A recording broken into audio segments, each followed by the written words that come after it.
आदाब अर्ज़ है, आप देख रहे हैं एडियन उर्दू न्यूज़ और आपके साथ मैं हूं डॉक्टर सैयद वहाबुल हक। खबरों के सिलसिले को शुरू करने से पहले आइए डालते हैं एक नज़र दिन भर की अहम खबरों पर।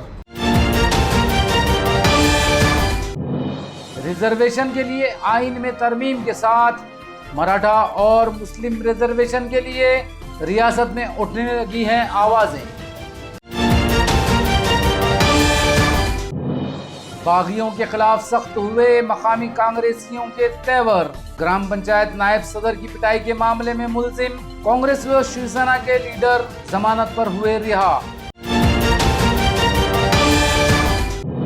डिग्री कॉलेज में दाखिले के लिए तलबा को CET से मिली नजात। हुकूमत और महकमा तालीम के गैर वाज़ेह ऐलानात से तलबा और सरपरस्तों में पाई जा रही है तशवीश। और महमूद दरवाजे के तंग रास्ते से गुजरने की कोशिश में खाम नदी में गिरकर जख्मी हुआ राहगीर।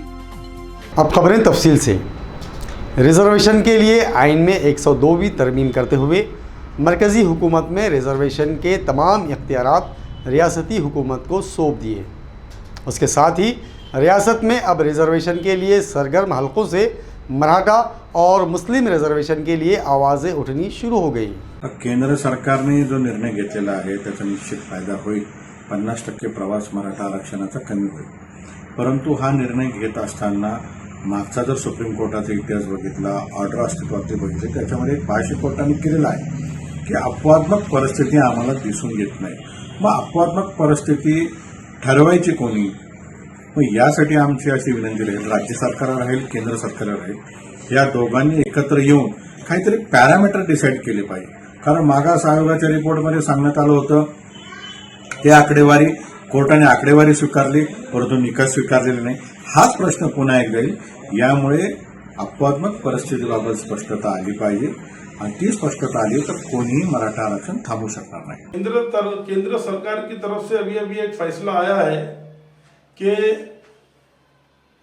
वो अपने अपने स्टेट में आरक्षण दे सकते। तो हम अघाड़ी सरकार से हमारी डिमांड है कि मराठा आरक्षण के साथ में मुसलमानों को भी आरक्षण मिलना चाहिए, जबकि जितनी भी समितियां हैं सब ने कहा है कि मुसलमानों को आरक्षण मिलना चाहिए। और हाई कोर्ट ने भी जो है तो डायरेक्शन दिया था कि कम से कम एजुकेशन में मुसलमानों को आरक्षण मिलना चाहिए। पिछली जो 13 की सरकार थी हमारी, कांग्रेस और NCP की सरकार थी, उसमें मुसलमानों को और मराठों को आरक्षण दे दिए थे, लेकिन BJP सरकार ने जो है तो वो आरक्षण को खत्म करने का काम करे। उसके बाद में फिर जो BJP की सरकार के बाद में तो अभी तक के जो है तो ये मसला जो है तो पेंडिंग था, लेकिन अभी केंद्र सरकार ने इसको क्लियर कर दिया है। तो मैं अघाड़ी सरकार से दरखास्त करता हूं कि वो जल्द से जल्द मराठा और मुस्लिम आरक्षण जल्द से जल्द करना चाहिए।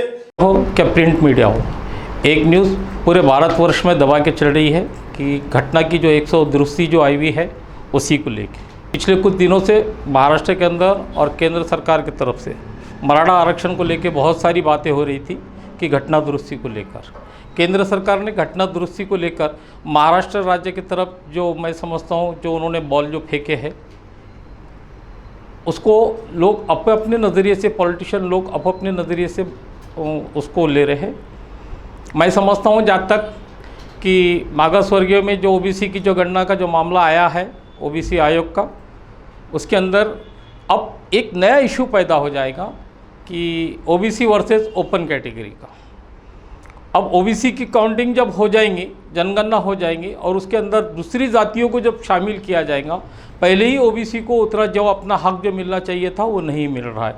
उसके अंदर अगर कुछ जातों को अगर शामिल किया जाएगा तो मैं समझता हूँ इसके अंदर जो है तो थोड़ी पेशोपेश में जिसको हम गुंतागुत जो बोलते हैं, जैसा कि अभी अशोक राव चौहान ने भी कहा कि उसके अंदर गुंतागुत पैदा हो जाएंगी। तो ये गुंतागुत पैदा हो जाएंगे और इसमें एक बहुत सारा अरसा चले जाएगा। बशर्त अगर ये होता कि अगर समझो कि केंद्र सरकार अगर रिजर्वेशन की जो 50% की जो सीमा है, अगर वो सीमा को अगर बहुत बढ़ा देती थी, अगर उसको खुला कर देती थी, तो मैं समझता हूँ कि मुझसे उसमें मुसलमानों को भी रिजर्वेशन मिलना आसानी हो जाती थी और दूसरी कौम जो है उनको भी रिजर्वेशन मिलना आसान हो जाता था। पंचायत समिति के नायब सदर राजेंद्र शेलके की पिटाई के मामले में आज अदालत ने कांग्रेस व शिवसेना के 6 लीडरों को जमानत दे दी। इधर यूथ कांग्रेस ने सख्त तेवर का इजहार करते हुए पार्टी से गद्दारी करने और धोखा देने वालों से जारहाना अंदाज में निपटने का इशारा दिया। औरंगाबाद ग्राम पंचायत के नायब सदर इलेक्शन में अर्जुन शेलके ने कांग्रेस के साथ धोखा करते हुए फतेह हासिल कर ली। इसके बाद ग्राम पंचायत के दफ्तर में बाल ठाकरे की तस्वीर हटाने के तनाजे पर कांग्रेस और शिवसेना के लीडरों ने अर्जुन शेलके की जबरदस्त पिटाई कर दी। इस वाकये का वीडियो भी वायरल हुआ। अर्जुन शेलके की शिकायत पर सिटी चौक पुलिस थाने में केस दर्ज किया गया, जिस पर आज कांग्रेस व शिवसेना के लीडर अनुराग अप्पा साहेब शिंदे, विजय शेषराव जाधव, मंगेश काशीनाथ जाधव, गौतम उबाड़े, उल्हास देशमुख और जफर खान पठान को पुलिस ने गिरफ्तार करके अदालत में पेश किया। अदालत ने इन्हें जमानत पर रिहा कर दिया। इधर गिरफ्तारी के वक्त यूथ कांग्रेस के लीडर ने एडीएन से बात करते हुए अपनी पार्टी की रिवायत से हटकर कहा कि अब पार्टी में बगावत करने वालों और धोखेबाजों को बख्शा नहीं जाएगा। कांग्रेसी कारकुनान बिलखुसूस यूथ कांग्रेस के वर्कर ऐसे धोखेबाजों को सबक सिखाएंगे। 2 दिवसापूर्वी औरंगाबाद पंचायत समितीच्या उपसभापती यांच्यासोबत आमचे पंचायत समितीचे काँग्रेसचे सदस्य अनुराग पाटील शिंदे, विजय जाधव व शिवसेनेचे विभाग प्रमुख मंगेश जाधव यांच्यामध्ये बाळासाहेबांचा फोटो काढल्यावरून हमरीतुमरी होऊन वादविवाद झाला होता। त्या वादविवादाच्या अनुषंगाने आज 6 जणांना इथं अटक करण्यात आली। भाजप पक्ष काय सांगतंय, त्यांचे नेते काय म्हणतात, कार्यकर्ते काय म्हणतात, त्याच्याशी आम्हाला काही घेणदेण नाही आहे। यापुढे काँग्रेस पक्षासोबत जर कोणी गद्दारी करत असेल तर काँग्रेस कार्यकर्ते, युवक कार्यकर्ते विशेषतः अशा गद्दारांना धडा शिकवल्याशिवाय राहणार नाही, असं युवक काँग्रेसतर्फे आम्ही आवाहन करतो। कारपोरेशन इलेक्शन से पहले शहर की सियासी पार्टियों में उथल पथल जारी है। आज तक्षशिला नगर वार्ड नंबर 54 के सैकड़ों कारकुन अपनी जमातों को छोड़कर कांग्रेस में शामिल हुए। इस मौके पर कांग्रेस के कायदीन ने एक तकरीब में उनका इस्तकबाल किया। कारपोरेशन इलेक्शन से पहले शहर में तमाम सियासी जमातें जोरदार तैयारियों में जुटी हुई हैं। हर पार्टी अपनी सफ़ों को मजबूत करने में लगी हुई है। इस इलेक्शन में कांग्रेस, एनसीपी, शिवसेना, इन इत्तेहादी पार्टियों के अलावा बीजेपी और एमआईएम अहम पार्टियां होंगी। कांग्रेस, एनसीपी और शिवसेना मुत्तहदा तौर पर इलेक्शन लड़ने की तैयारी में। कुछ दिनों पहले तक कांग्रेस को शहर की सबसे कमजोर जमात माना जा रहा था, लेकिन अब सूरत हाल बदल चुकी है। हालिया अरसे में शहर के मुतादिद वार्डों से मुख्तलिफ जमातों के सैकड़ों कारकुनान कांग्रेस में शामिल हुए। आज तक्षशिला नगर, भवानी नगर और मोंढा के सैकड़ों कारकुनों ने कांग्रेस का हाथ थामा। इस मौके पर शहर सदर हिशाम उस्मानी, इकबाल सिंह गिल, अरुण सिरसाट, मोहम्मद जाकिर, अनिल लोढ़े, मुजफ्फर खान, नीलेश अम्बेवाड़ीकर, मोहसिन खान, MA अजहर, बब्बू अजीम, मजीद पठान, अमीन पठान, फारूक कुरैशी, आमिर रफ़ीक खान, सैयद रियाज, योगेश बहादुरे और अनिल दांडगे वगैरह मौजूद थे। कांग्रेसी कायदीन ने पार्टी में शामिल होने वाले कारकुनों का पुरजोश इस्तकबाल किया। इलेक्शन की तैयारियों के दौरान बदलते सियासी माहौल में कांग्रेस की पोजीशन मजबूत और दीगर सियासी जमातों में भगदड़ व इंतशार का माहौल नजर आ रहा है। 11वीं और डिग्री कॉलेज में दाखिलों के लिए हुकूमत व महकमा तालीम के गैर वाज़ेह ऐलानात से तलबा और सरपरस्तों में तशवीश बढ़ती जा रही है।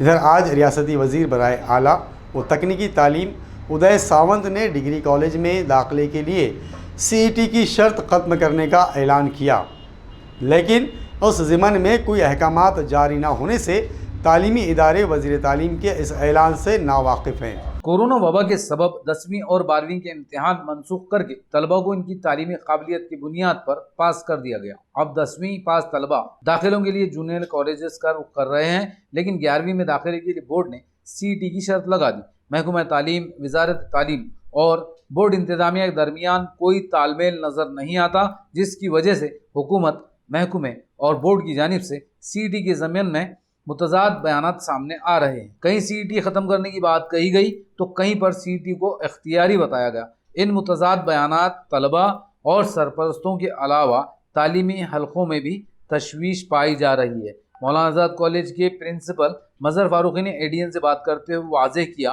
कि 11वीं में दाखिले बोर्ड की हिदायत के मुताबिक पहले CET की बुनियाद पर होंगे, इसके बाद बची हुई सीटों पर दाखिला दिया जाएगा। आज़ाद कॉलेज के अंदर अभी जो एडमिशन प्रोसेस है, प्रक्रिया रहेगी तो 2 लेवल पे चलेगी। एक तो जूनियर कॉलेज पे 11th स्टैंडर्ड के लिए एडमिशन होगा और डिग्री लेवल के ऊपर और PG के ऊपर जो है तो यहाँ पर एक एडमिशन प्रोसेस रहेगा। एक्चुअल में आज़ाद कॉलेज के जो एडमिशन प्रोसेस है और सीनियर चाहिए या जूनियर दोनों भी, ये गवर्नमेंट से, जिला परिषद कहिए, डिप्टी डायरेक्टर से कहिए या यहाँ पर यूनिवर्सिटी से ये पूरे कंट्रोल किए जाते हैं।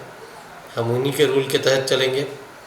जूनियर के अंदर जब एडमिशन लेना है तो 10-10 का जो रिज़ल्ट है, वो रिज़ल्ट आने के बाद में जिन जिन बच्चों ने CET दी है, उन CET वाले बच्चों को फर्स्ट प्रेफरेंस दिया जाएगा और उनके एक मेरिट लिस्ट निकाली जाएंगी। हमारे पास जुमला 680 स्टूडेंट की कैपेसिटी साइंस में है। आर्ट्स के अंदर और कॉमर्स के अंदर भी हमारे पास 240 के दो डिविजन्स यहाँ पर हैं। तो जुमला मिला तो यहाँ पर 1500 के करीब स्टूडेंट्स जूनियर लेवल पे एडमिशन के लिए एलिजिबल रहेंगे। तो इनके लिए हम एक मेरिट लिस्ट बनाई जाएंगी और मेरिट लिस्ट के बाद में जिन बच्चों का नंबर उसमें लगेगा उनका 2-3 दिन के अंदर एडमिशन होगा। First merit list, second merit list, इस टाइप के मेरिट लिस्ट जारी किए जाएंगे और अगर जगह खाली रही तो उसके बाद में जो नॉन CET है एज़ पर गवर्नमेंट रूल, वो जो है तो वहाँ पर एडमिट किए जाएंगे। आज वजीर बराए आला व तकनीकी तालीम उदय सावंत ने ऐलान किया कि डिग्री में दाखिले के लिए CET की शर्त खत्म कर दी गई। 12वीं के तलबा को इनके नंबरात और मेरिट लिस्ट की बुनियाद पर साइंस, कॉमर्स और आर्ट्स में दाखिले दिए जाएंगे। वजीर मौसूफ ने ये ऐलान तो कर दिया, लेकिन तालीमी इदारे इससे अभी नावाकिफ हैं। मजहर फारूकी ने बताया कि अभी तक हुकूमत व महकमा तालीम से ऐसी कोई हिदायत महसूल नहीं हुई, इसलिए पहले की हिदायत के मुताबिक दाखिले दिए जाएंगे। डिग्री लेवल का जो सवाल है तो माननीय मंत्री महोदय ने डिक्लेयर किया है कि कोई CET 12 के बाद में एडमिशन के लिए नहीं होगी, लेकिन उसका ऐसा बाज़ाब्ता कोई परिपत्रक सर्कुलर अभी तक हमारे हाथ में नहीं आया है। लेकिन अगर समझो कोई CET नहीं रही तब भी एडमिशन के लिए हमारे पास जो बच्चे फॉर्म भरेंगे तो हम एक रजिस्ट्रेशन उसका रखेंगे और रजिस्ट्रेशन के हिसाब से एक मेरिट लिस्ट निकलेंगे उनके 12th के बेसिस के ऊपर, मार्क्स के ऊपर। और इन मेरिट लिस्ट के अंदर ये ध्यान रखा जाएगा कि 51% जो है तो रिजर्वेशन फॉर माइनॉरिटी स्टूडेंट्स को दिया जाएगा और बाकी का जो 49 है इसमें जनरल मेरिट लिस्ट होगी और पूरी ट्रांसपेरेंसी के साथ BSc, BA, BCom के अंदर एडमिशन होंगे। BCS और बाकी के भी जो कोर्सेस है इनके अंदर भी यही जो तो रूल अप्लाई किया जाएगा। कांग्रेस के मुजाहरे के बाद हरकत में आई म्यूनसिपल इंतज़ामिया ने आज शहर के मारूफ टाउन हॉल मकई गेट रास्ते की मरम्मत का आगाज़ किया। 10 साल बाद इस खतरनाक रास्ते का काम शुरू होने पर साकिनीन ने अब सुख का सांस लिया। शहर के तरक्याती प्लान के तहत 10 साल पहले म्यूनसिपल इंतजामिया ने शहर के अहम व मसरूफ टाउन हॉल तक मकई गेट रास्ते को कुशादा करके रोड तामीर किया था। इसके बाद जैसे कारपोरेशन इस रास्ते को भूल गई, नतीजे में यह रास्ता 10 साल में बुरी तरह टूट फूट कर शिकार होकर तबाह हो गया। हर कदम पर गढ़ों से यह रास्ता इंतहाई पुरखतर हो गया। आए दिन यहाँ कोई ना कोई हादसा पेश आ रहा था। रास्ते से गुजरना गाड़ी सवारों के लिए इंतहाई मुश्किल हो चुका था। कई सालों से यहाँ के साकिनीन रास्ते की मरम्मत का मुतालबा कर रहे थे, लेकिन कारपोरेशन इनकी सुनने के लिए तैयार नहीं था। कुछ दिनों पहले कांग्रेस ने इस रास्ते की तामीर के लिए एक अनोखे तर्ज पर मुजाहरा किया। इन रास्तों को मुर्दा करार देते हुए यहाँ एक ताज़ियती नशिस्त मुनक़्क़िद करके इन्हें खराज अक़ीदत पेश किया। इसके बाद म्युनिसिपल इंतज़ामिया को गैरत आई और उन्होंने आज से इस रास्ते के गड्ढे बंद करने का काम शुरू कर दिया ताकि ये रास्ता आर्जी तौर पर आमद रफ्त के काबिल हो सके। हुकूमत व इंतज़ामिया की जानिब से सतह गुरबत से नीचे ज़िंदगी गुजारने वाले अफराद के लिए मखसूस BPL कार्ड बनाने के लिए कोई काम नहीं किया जा रहा है। ये बात आज ADN से बात करते हुए तहसीलदार मेंढके ने कही। उन्होंने शहरियान से अपील की कि वो BPL कार्ड बनाने के नाम पर किसी के झांसे में ना आए। नवीन राशीसाठी अर्ज नाही येत आपल्याकडे, काही अर्ज करतात लोक पिवळ्या कार्डासाठी, परंतु पिवळं कार्ड सध्या आपल्याकडे शासनाकडून बंद आहे। 1997 पासून जो सर्वे झालेला त्यानंतर सर्वे झालेला नाही। 2013 मध्ये अन्न सुरक्षा योजना चालू झाली, त्यापासून शासनाने जे निश्चित केलेले लाभार्थी आहेत तेच आजपर्यंत कायम आहे। परंतु असं मध्येच कुणीतरी अर्ज करतात की आम्हाला पिवळं कार्ड पाहिजे। पिवळं कार्ड कार्यालयाकडून कुठल्याही प्रकारचं दिल्या जात नाही। किंवा बाहेर कुठं दुकानदार बोलत असतील किंवा कोणी एजंट सांगत असतील की आम्ही पिवळे कार्ड काढून देऊ, परंतु याला भूलथापांना बळी पडू नये, कुठलेही कार्ड बाहेरून घेऊ नये. कोणी असे काही खोटीनं आश्वासनं देऊन पैसे देऊन लोक काढतात, परंतु शासनाकडून कुठलेही पिवळं कार्ड आज घडीला इश्यू होत नाही. पिवळं कार्ड देता येत नाही. फक्त आम्ही केसरी कार्ड ज्यांनी मागणी केली त्यांना आपण केसरी कार्ड देतो, परंतु शासनाने केसरी कार्डावर धान्य देत नाही. शासनाने धान्य बंद केलेलं आहे. फक्त पिवळ्या कार्डासाठी फ्रीमध्ये धान्य आता कोविडमध्ये देतो आहे. आणि जे रेग्युलर आहे प्राधान्य कुटुंबाचं त्यांना आपण धान्य देतो. बाकी इतर कुठल्या योजनेचं धान्य मिळत नाही. चलती बस में खतरनाक खराबी के बावजूद 29 मुसाफिरों की जान खतरे में डालने और एक मोटरसाइकिल सवार को टक्कर मारने वाले एसटी ड्राइवर को मुलाजिमत से मुअत्तल कर दिया गया। उसके खिलाफ पुलिस केस भी दर्ज हुआ है। 3 दिन पहले एसटी बस के इस खतरनाक सफ़र की वीडियो सोशल मीडिया पर खूब वायरल हुई थी। एसटी बस ड्राइवर दीपक रमेश पाटिल साकिन Dhulia ST bus number MA14 DT 2119 लेकर दोपहर 3 बजे औरंगाबाद से धुलिया रवाना हुआ था, जिसमें 29 मुसाफिर सवार थे। पड़ेगांव रोड पर चलती बस के चेचिस का बोल्ट निकल गया, जिसकी वजह से बस का ढांचा घूम गया। बस तो सीधी जा रही थी, लेकिन बस का ढांचा काफी हद तक टेढ़ा हो गया और इसका तवाजुन बिगड़कर बस लहराती हुई चलने लगी। इस बस से हादसे में बाल बाल बचे एक मोटरसाइकिल सवार ने इसका पीछा करके अपने मोबाइल से इसकी वीडियो बनाना शुरू कर दी। थोड़ी दूर जाने के बाद बस ने एक मोटरसाइकिल सवार को पिछले हिस्से से टक्कर मार दी, जिसमें वो शदीद जख्मी हो गया। इसका नाम साहेब सिंह कवाड़े साकिन गंगापुर बताया जाता है। ये वीडियो वायरल होने के बाद एसटी इंतजामिया ने ड्राइवर दीपक पाटिल को मुअत्तल कर दिया, जबकि छावनी पुलिस थाने में इसके खिलाफ FIR दर्ज की गई। इस मामले में हेड कांस्टेबल KB काड़े तहकीकात कर रहे हैं। नाजरीन, अब वक्त हो चला है कि मुख्तसर वक्फे का। खबरें अभी और भी हैं, देखते रहिए ADN उर्दू न्यूज़।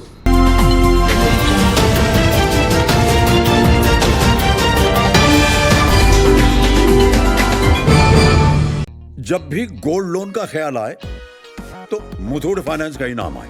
कॉल कीजिए 1-800-313-1212। जो पुण्यात राहतो तो पुणेकर, जो मुंबईत राहतो तो मुंबईकर, जो नाशिकचा तो नाशिककर, जो नागपूरचा तो नागपूरकर, पण आपली आवडती गाडी जो न विसरता आवर्जून बघतो तो वाजवाकर। रिमोट घे हातात लवकर, आवडत्या गाण्याच्या तालावर ठेका धर आणि होऊन जा तुही वाजवाकर। मी आहे दिल से वाजवाकर आणि तुम्ही माझं आवडतं मराठी म्युझिक चॅनल झी वाजवा क्षण गाजवा। बिजनेस में पैसा तो बहुत बनता है, लेकिन पैसा आ जाए या कल पेमेंट तो अभी करनी पड़ती है ना। मुथूट फाइनेंस गोल्ड लोन की ओवरड्राफ्ट फैसिलिटी, जितना पैसा चाहो ये झट से अपने अकाउंट में ट्रांसफर कर लीजिए। आप भी 1-800-313-1212 पर कॉल करिए, करोड़ों का गोल्ड लोन लीजिए चुटकियों में। मस्त पाऊस पडतोय, आता गरमागरम चहा आणि भजी सोबत हवी आहे फक्त माझ्या फेवरेट गाण्यांची प्लेलिस्ट। मग काय, हातात घे रिमोट लवकर, आवडत्या गाण्यांच्या तालावर ठेका धर आणि होऊन जा तूही वाजवाकर। मी आहे दिल से वाजवाकर, माझं फेवरेट मराठी म्युझिक चॅनल झी वाजवा क्षण गाजवा। देखो भाया, वक्त बर्बाद तो पैसे बर्बाद। छोटा सा शोरूम था अपुन का, अगर सपने बहुत बड़ी। बिजनेस को बढ़ाने के लिए पैसे चाहिए होते ना, तो सीधा मुथूट फाइनेंस के पास पहुंचा। 4 करोड़ का लोन लिया चुटकियों में, ना किसी की चिक चिक, ना कागजी कार्रवाई की झिक झिक। तब से बिजनेस जो है वो 4 गुना आगे बढ़ गया है। आप भी 1-800-313-1212 पर कॉल कीजिए, करोड़ों का गोल्ड लोन लीजिए चुटकियों में, वो भी एकदम शान से।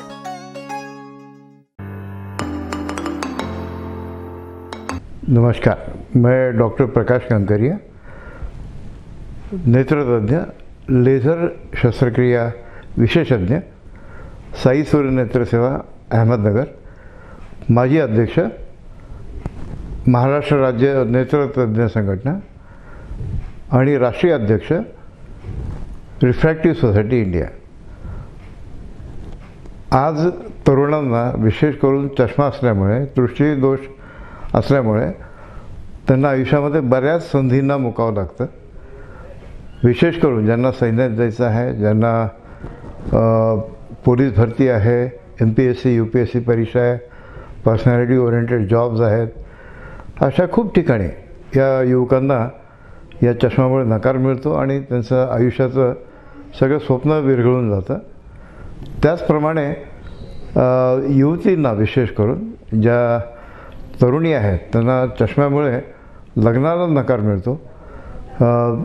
चष्मा हा आपल्या कुंडलीमध्ये मंगळ असल्यासारखा लोकांना वाटतो आणि त्या मुलीला चष्मा आहे, आपल्याला ती मुलगी नको, असं सहज गणित आयुष्याचं मांडलं जातं.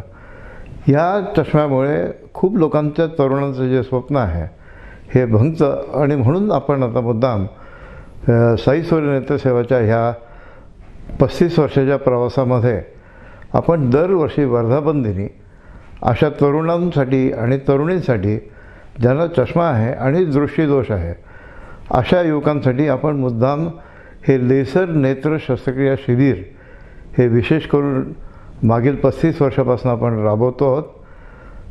ह्या वर्षी हा 15 ऑगस्ट हा साई सूर्य नेत्रसेवाचा 36वा वर्धापन दिन आहे. या वर्षीही हे शिबिर आयोजित करण्यात आलेलं आहे कारण ह्या उपचार पद्धती अतिशय खर्चिक असतात आणि इतर वेळेस सामान्य माणसांना ह्या उपचार पद्धती शक्य होत नाही. म्हणून या शिबिराच्या माध्यमातून आपण जास्तीत जास्त सवलत या युवकांना या युवतींना देऊन त्यांचा चष्मा हा दृष्टीदोष कायमचा घालवणे आणि ह्यामध्ये विशेष करून आपण कॉन्टुरा ही जगातील सर्वात अत्याधुनिक लेझर उपचार पद्धती आहे त्याचा आपण या शस्त्रक्रियेसाठी उपचार करण्यासाठी त्याचा वापर करतो आणि एका छताखाली 16पेक्षाही जास्त विविध उपचार पद्धती ज्या चष्म्याचा नंबर घालवण्यासाठी असणारी भारतातील ही पहिली संस्था आहे आणि -0.5 पासून -32.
नाजरीन, वक्फे के बाद आप सभी का दोबारा खैर मकदम है। कारपोरेशन की मुजरिमाना लापरवाही से महमूद दरवाजे का तंग रास्ता राहगीरों की जान के लिए ज़बरदस्त ख़तरा बन चुका है। आज इस रास्ते को अबूर करने की कोशिश में एक राहगीर 30 फुट गहरी खाम नदी में गिरकर शदीद ज़ख्मी हो गया है। 1.5 महीना पहले किसी क्रेन ने मखदूश महमूद दरवाजे को जबरदस्त टक्कर मारकर इसकी बुनियादें हिला दी। ये तारीखी दरवाजा किसी भी वक्त मुनहदिम होने का खतरा था, इसलिए म्युनिसिपल इंतजामिया ने रास्ता बंद कर दिया। लेकिन पंचक्की के सामने की बस्ती और कॉलेजों के हॉस्टल में रहने वाले तलबा व शहरियान इसी दरवाजे से मुत्तसिल तंग जगह से गुजरकर आने जाने पर मजबूर थे। ये रास्ता तंग होने के साथ खाम नदी से लगा हुआ है। गुजरते वक्त जरा सा तवाजुन बिगड़ने पर गिरने का खदशा लगा रहता है। आज दोपहर में एक शख्स जनार्दन शेजवड़ तंग रास्ते से गुजरते वक्त तवाजुन बिगड़ने से 30 फीट नीचे खाम नदी में जा गिरा, जिसमें वो शदीद जख्मी हो गया। उसे वहां मौजूद कुछ लोगों ने नदी से बाहर निकाला और घाटी अस्पताल में शरीक किया। म्युनिसिपल इंतजामिया दरवाजे की तामीर के काम में ताखीर कर रहा है, जबकि यहाँ रहने वाले लोग इस पुरखतर रास्ते का इस्तेमाल करने पर मजबूर हैं। कारपोरेशन की मुजरिमाना लापरवाही से इस रास्ते से गुजरने वालों की जानों को खतरा बढ़ता जा रहा है, जिसकी वजह से यहाँ के साकिनीन में नाराजगी भी अब बढ़ती जा रही है। कोकण और मगरबी महाराष्ट्र के सैलाब से मुतासिर अजला में मुतासरीन की मदद के लिए जमीयतुल उलमा हिंद औरंगाबाद ने शहरियान से आगे बढ़कर मदद करने की अपील की। जमीयत ने आज मुतासरीन की मदद के लिए कदीम शहर में रैली निकालकर चंदा जमा किया। कुछ दिनों पहले कोकण और मगरबी महाराष्ट्र के कुछ अजला तूफानी सैलाब की जद में आकर तबाह हो गए। इन इलाकों में सैलाब ने भारी तबाही मचाई। कई इलाके अब भी पानी में डूबे हुए। हजारों लोगों के मकानात डूब गए, कारोबार बर्बाद हुए। संगीन हालात का सामना कर रहे लोगों को मदद की सख्त जरूरत है। जमीयतुल उलमा औरंगाबाद के मकामी जिम्मेदारों ने आज आजाद चौक तक बूढ़ी लाइन के दरमियान रैली निकाली और शहरियान व दुकानदारों और घरों से सैलाब जदगान की मदद के लिए चंदा जमा किया। इस मौके पर एडीएन से बात करते हुए जमीयत के जिम्मेदारों ने शहरियान से अपील की कि रकम के अलावा अनाज, कपड़ा, किराना और ज़रूरत की तमाम अशिया देकर सैलाब जदगान की मदद के लिए आगे आएँ। इस रैली में अब्दुल रऊफ इंजीनियर, मुनीर आरिफ खान, मोहम्मद साजिद, निज़ामुद्दीन मिल्ली, अमीर काशिफी, शफीक मिल्ली, खाजी शकील, तैयब जफ़र, अब्दुल सत्तार, अब्दुल खुद्दूस मिल्ली और हाफिज जुबैर वगैरह मौजूद। जमीयतुल उलमा महाराष्ट्र के सदर मौलाना नदीम सिद्दीकी साहब गुज़िश्ता 8 दिन से लगातार मुतासरा इलाकों में कश्ती के जरिए पूरे इलाकों का मुतासरा इलाकों का दौरा करके वहाँ का जायजा ले रहे हैं और जमीयतुल उलमा की जानिब से अब तक तकरीबन बहुत सारी रिलीफ वहाँ पर पहुँच चुकी है और हम लगातार वहाँ पर राब्ते में हैं जिम्मेदारान से। और मौलाना कली जो है तो पूरा दौरा कोकन इलाकों का पूरा करके यहाँ पर तशरीफ ला चुके हैं और जमीयतुल उलमा महाराष्ट्र की ज़ेरे निगरानी तमाम अजला से जमीयतुल उलमा की जिला जितनी भी यूनिटें हैं वहाँ से रिलीफ जो है तो ट्रकों के जरिए से रवाना हो चुकी है और अभी ये सिलसिला आज भी जारी है और इंशाल्लाह औरंगाबाद से भी ये काफिला जल्द से जल्द यहाँ से रवाना होगा। और खास बात जमीयत उलमा हिंद ये है कि इन कामों के अंदर जमीयत उलमा हिंद अपना 100 साल का तजुर्बा रखती है। इसमें कोई शक नहीं है, शुबा नहीं है कि दूसरी दिगर जमातें काम कर रही है, अल्लाह उनको जज़ाए खैर अता फरमाए, लेकिन जमीयत उलमा हिंद अपने तजुर्बे के साथ काम करती है।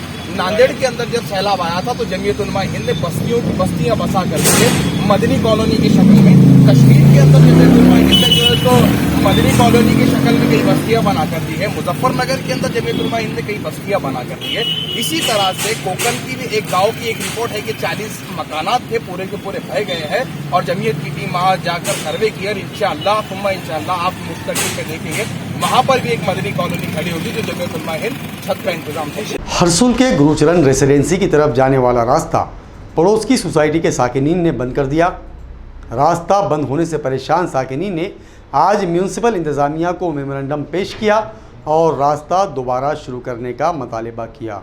गुरुचरण रेसिडेंसी में तकरीबन 70 मकानात हैं। इसकी आबादी तकरीबन 200 अफराद पर मुश्तमिल है। हरसुल के रास्ते से गुजरकर सोसाइटी तक पहुंचने के लिए इन्हें तंग और तवील रास्ते से गुजरना पड़ता है। इसलिए यहाँ के साकिनीन और बच्चे स्कूल और कारोबार व बाजार जाने के लिए नजदीकी रास्ता इस्तेमाल करते हैं जो पड़ोस की सोसाइटी से गुजरता है। कुछ दिनों पहले पड़ोस की सोसाइटी के रहने वालों ने रास्ते पर रुकावटें खड़ी करके इसे बंद कर दिया, जिसकी वजह से खवातीन और बच्चों को काफी तकलीफों का सामना करना पड़ता है। यहाँ के साकिनीन आज म्युनिसिपल कारपोरेशन पहुंचे और यहाँ इंहदामी दस्ते के ऑफिसर वसंत भोइये से मुलाकात करके उन्हें एक मेमोरेंडम पेश किया और रास्ता दोबारा शुरू करने का मुतालबा किया। उन्होंने मेंबर असेंबली प्रदीप जायसवाल से भी मुलाकात की और उन्हें ये मसला हल करने की दरख्वास्त भी की। आम्ही सर्वजण राहणार गुरुचरण सोसायटी त्या ठिकाणी सध्या 70 फ्लॅटची सोसायटी आहे आणि आम्हाला जो जाण्यासाठीचा जो रस्ता आहे तो हरसुल गावात नाही की जो की अजूनही महानगरपालिकेने तो रस्ता कुठल्याही प्रकारे डेव्हलप केलेला नाही आणि सध्या आम्ही ज्या रस्त्यातनं जातो तो रस्ता आम्हाला फक्त 50 मीटर वापरायचा आहे जो की लेआउटमधला रस्ता आहे, पण तिथील रहिवाशांनी आम्हाला त्या रस्त्यावरून जाण्यास प्रतिबंध केलेला आहे। त्यामुळे आम्हाला खूप गैरसोय होती आणि प्रशासनसुद्धा केवळ त्या 8 लोकांसाठी आम्हाला 200 लोकांना वेठीस धरण्याचं काम करीत आहे आणि आम्हाला तिथल्या रस्त्यावरून जाण्या येण्यासाठी आम्हाला धमक्या दिल्या जातात, मारहाण्याची धमकी दिली जाते, अट्रॉसिटीची धमकी दिली जाते। आमची प्रशासनाला महानगरपालिका एकच मागणी आहे की जोपर्यंत त्यांचा पर्याय रस्ता होत नाही तोपर्यंत टू व्हीलरवर जाण्यासाठी व लेडीज व जेंट्सला जाण्यासाठी फक्त पायी मार्ग व टू व्हीलर जाण्यासाठी त्यांनी रस्ता आम्हाला द्यावा ही आम्ही त्यांना विनंती करतो। आयुक्त साहेब, उपायुक्त साहेब यांना आम्ही निवेदनसुद्धा दिलेलं आहे। फक्त एक निवेदन आहे आता की लवकरात लवकर त्यांनी आम्हाला तो पर्याय रस्ता उपलब्ध करून द्यावा। सगळ्या महिला ज्या आहेत त्या घरगुती आहे, काही ड्युटी करतात, अशामुळं लहान मुलांचे पण आम्हाला ट्युशनला सोडलं किंवा ते स्वतः जातात तर ज्यावेळी तिथं भिंत बनल ते मुलं कसे तिथे जातील क्लासेसला वगैरे, तर तो मेन आम्हाला प्रॉब्लेम तिथं होऊ लागले। त्यामुळे आम्हाला जोपर्यंत सेकंड ऑप्शन ओपन नहीं होत तोपर्यंत आम्हाला तिथून जाण्याची मुभा देण्यात यावी। लॉकडाउन में ढील मिलते ही शहर में चोरी की वारदातें बढ़ने लगी। शहर के मसरूफ़ बाज़ारों की दुकानें चोरों के निशाने पर हैं। औरंगपुरा के हालिया वारदात के बाद अब चोरों ने पटन गेट की एक दुकान में वारदात अंजाम दी है।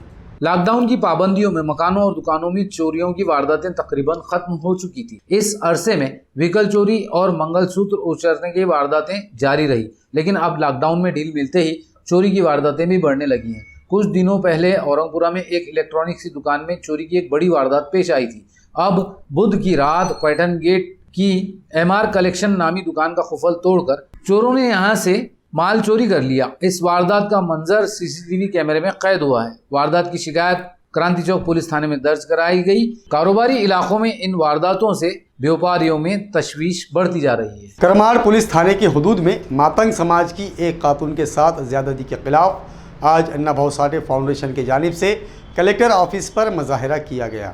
बोल मेरे भाई, बोल मेरे बहिणा, बोल दलितो, 21 तारखेला शनिवार दिवशी 9:30 वाजता मी मेडिकलमध्ये जात असताना एक आमच्या गावातल्या पाटील समाजाच्या नागरिकांना माझ्यावर जबरदस्ती करण्याची कोशिश केली। मला धमकून लावण्याचा प्रयत्न केला की तुझा नवऱ्याला मीच मारलेला आहे, ही केस तू माग घेते की नाही, मला त्यानं बोल हे केली, जबरदस्ती केली।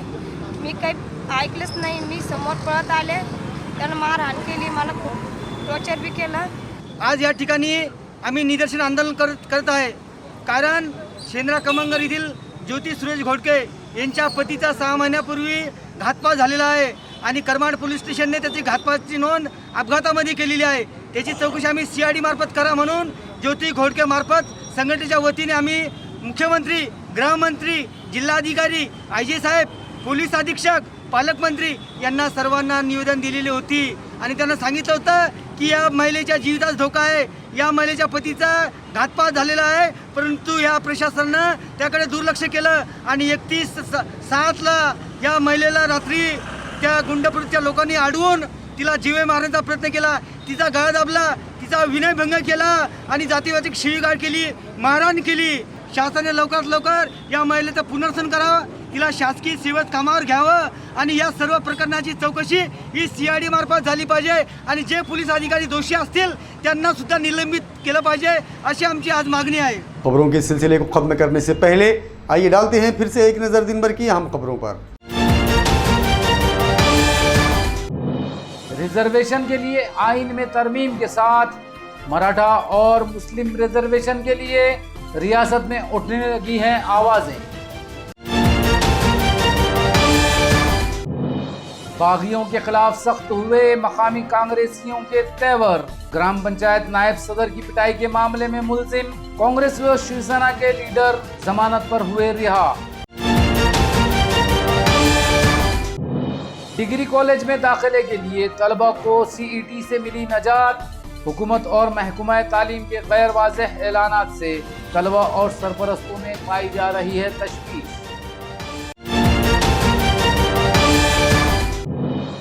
और महमूद दरवाजे के तंग रास्ते से गुजरने की कोशिश में खाम नदी में गिरकर जख्मी हुआ राहगीर।